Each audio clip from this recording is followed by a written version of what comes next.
At what point did you realize, okay, I'm good enough, or like I have the confidence to move into becoming freelance and focusing on my style of work and finding clients that way and finding people to hire me for that kind of work? It wasn't even like a moment or a decision. It was like necessity. So Mm-hmm.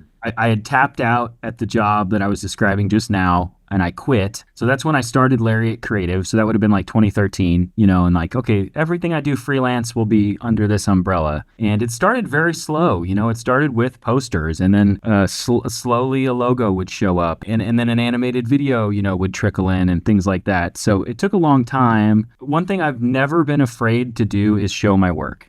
That's like, I know that that can be hard, especially for like students, particularly. Like, I just can't want to show it. I'm like, you just got to show it. And like, the more you put it out there, the more it'll get like pinned on Pinterest boards and the more it'll get, reposted on Instagram. And like, eventually that does come back to help. But again, like, I still do sometimes do the corporate thing. So it's like, it's not all wine and roses. Some of it is a little bit more sterile. But I also try and find comfort and joy in the limitations, in the boring stuff. I mean, it's easier when you're not doing it all the time. Sometimes when I'm like, ooh, I get to do something that's just like sharp and smooth and clean, it's actually kind of fun for me because so much of my work is crunchy and detailed and, colorful. Yeah, and there was never really like a tipping point. But I guess my advice, again, is to just like, don't be afraid to show it off. A design professor or someone told me something that was like, put the work in your portfolio that you want to do.